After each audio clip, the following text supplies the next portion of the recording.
Hello, yeah, this is Bobby Buck, and we are down here on Skid Row at 5th and San Pedro, and we're doing a lot of communication down here. So I'm gonna ask you first, and what's your name? My name's Tonya Sanders. Tonya Sanders. Uh-huh. Okay, so what are you up to today? I don't know. I've been eating today, resting, waiting for my chance for housing, that kind of thing. I go to the Women's Center, use the facilities, eat sometimes, shower, get clothes, and got on their waiting list for housing. Okay, so other than that, you kind of just try to hang around. I'd like to say, do you like to go to the library or do anything Yes, like that? sir. I do. I enjoy books. In fact, I have a book I just started. It's a historical romance. Oh, okay. Oh, so what about you? Do you do any writing? I used to. I don't write anymore. Okay. What if we started to get you back writing? Would you like to do that? Sure, I would. Okay, well, we're going to try to work on getting some people to help us with some resources to try to get that going. Okay. And so, try to see. So how long have you been down here on Skid Row? Since January now. Since January? I did a program and to get off, parole and probation. And I stayed clean for about 9 years. Well, seven and a half of them were spent inside prison. Oh, okay. So are you originally from LA? No, sir. Okay. I'm originally from Ohio. Oh, Ohio. Then my grandparents retired in San Diego, and then I moved to San Diego. Oh, okay. I haven't been to San Diego yet myself. People say it's real nice out there. Yes. Okay. So as far as your own self, as far as writing, what type of writing did you do? Creative writing. Creative writing. Oh man, I tell you what, see, we need to get with you so you can get with us on what we're doing, because we're doing a barter and trade advertisement. We're working with entertainment, and we're going to show people how they can turn to be entrepreneurs and self-employed. Right. So that way you can make money doing what you like to do. Right. So I'm trying to think. So are you plugged in with anybody right now? No, I currently am. Okay, well, because I know just a few resources that's available to me down here, but yeah. I really don't know much of anything else, or Okay. I've at various times I talk to different people. Right. Some of them always repel and act like you're asking them for something other than information. Okay. And resources and opportunities that you get. Right. Possibly working and on a volunteer basis first, just to get familiar with employment and how their warehouses, shops, or stores work. Okay. Just to gain that, respect and rapport, and create a relationship. And possibly they have friends that they can refer you to who needs the employment, right. where I can earn money other than just volunteering. Because I volunteer for cleanup. My original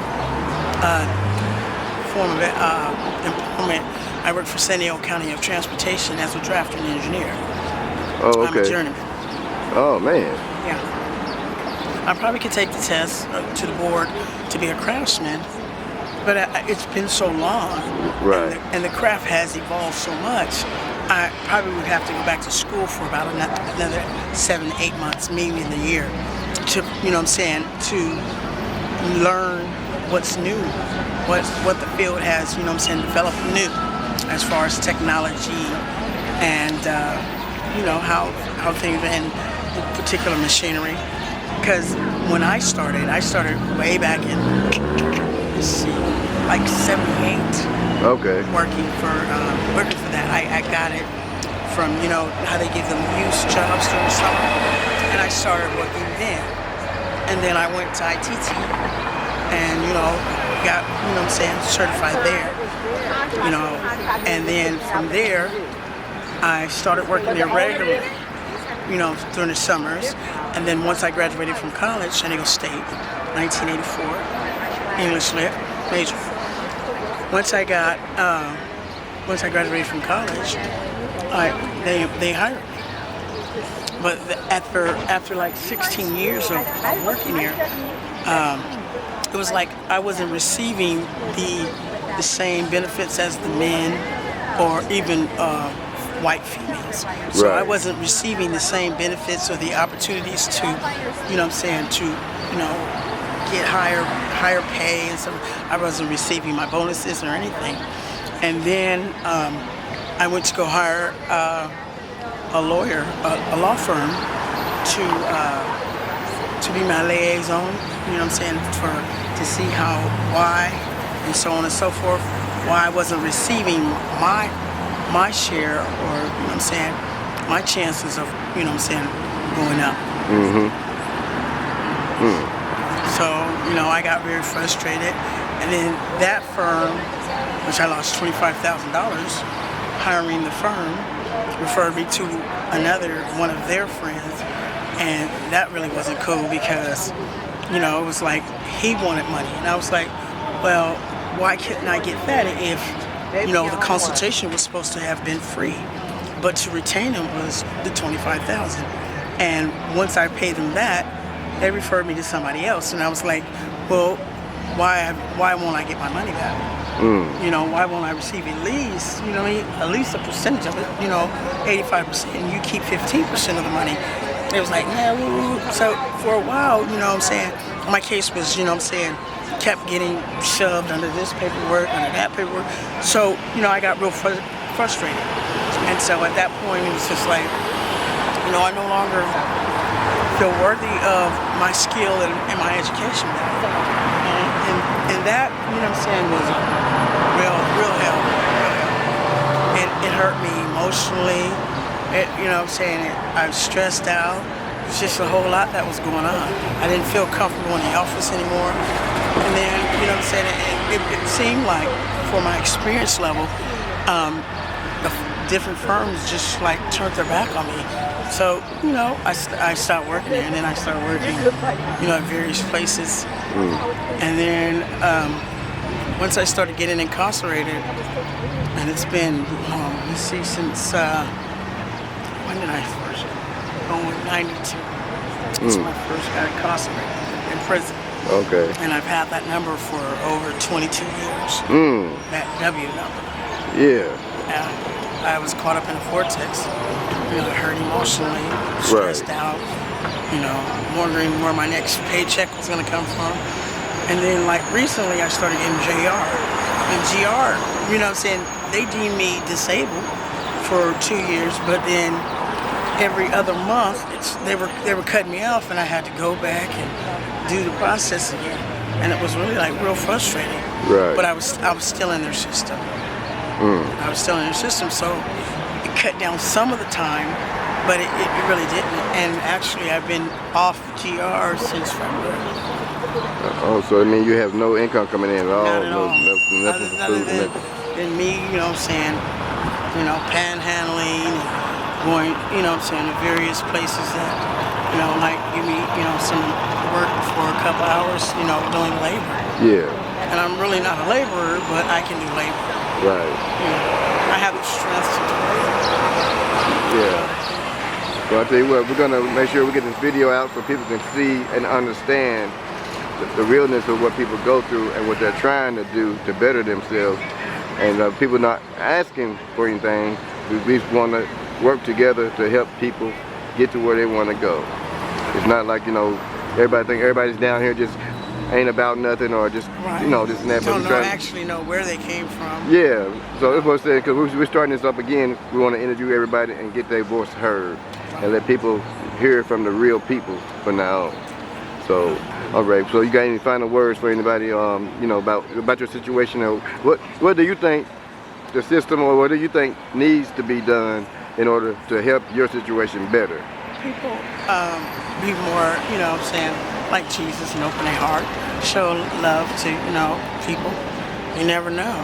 You never know who God has sent their angel. Right. You know, and, you know, people just look at people as though, you know, they have no rights, you know, or their value is, you know, meaningless. And that's crazy. Yeah. Because everybody has value. Right. If it's applied correctly, everybody has value. And I don't want anybody, whether they're on drugs or whatever their situation is, you know, be kind to the next one. I mean, who says that one has to be in religion to be kind to the fellow human being? That's true. You know, that's all I say. I mean, people look at you because you know, might be dirty, you know what I'm saying, from days that you haven't, you know, washed, or, you know, you don't have the clothing, resources for clothing actually, because at various times you're not really sure when the time is or how the time is, because you have to sleep when you can sometimes, because it's not always safe. I know, that's right, yeah. You know, love is safe. Right on. You know what I mean? Love is safe. Well, actually, do you have an email or anything like that? Currently I don't. I have an email. tsan108 1965. Okay, we want to say it one more time. tsan1108 1963. Okay, so all right, we'll make sure. I want to try and get people to get in contact with you, and that way you can check your email to see if anybody is in contact with you about helping out in any kind of way, any of his clothing, shelter. Well, I really don't particularly care for shelters. Okay. You know what I'm saying? I would rather wait for housing other than shelters, because shelters really aren't very clean. I might as well stay out of here as far as I'm concerned. Okay, we did like recently we did like a survey about this a while back about why do people rather be outside instead of in the shelter. So go ahead and elaborate on that a little bit. So you choose to be outside, right? I mean, the shelters, you go at one, you catch the buses or the vans or whatever, and you go for maybe six hours, not even 8 hours. You don't get 8 hours sleep. You sleep for 6 hours, you know, and then you have to get back on the van, be returned back downtown, and you sit downtown until the van comes back later on that day, 5 or 6 o'clock. And so you're out here anyways. You're sitting in one of the missions, or you know, one of the places that allows you to go in there and, you know, for the day, and then whenever the van comes to pick you up, then you go back, and then you're not provided beds, you're provided cots, you know. Yeah. And then they're not cleaning them. Right. You know what I'm saying? Because, you know, the number of bodies and that sleeps in those beds. So, and you know, there's no bed, there's no bed coverage, you know what I mean? You just receive, you know, a pack and some blankets that may or may not be clean. So, I mean, right. Might as well get the blankets that they issue, that you give you, different missions, and the people that come and hand out blankets, might as well, I mean, it's cleaner, I feel, because it's only you in that particular blanket. It's only you. Okay, I got you. You know, whereas in the shelters, you never know what body's in there. Could be someone that can't hold their bladders, or, you know, boots in themselves, you know what I'm saying, from drug use. Yeah. Where they're, you know, can't hold their can't hold it. Yeah. Okay. You know. Well, I'm gonna get your email one more time. Say it twice for me. One more time. tsan, that's T, small t, SAND. 1108 1963. That's T, small t, SAND, 1108 1963. All right, I sure appreciate you for your time. All right, thank you very much.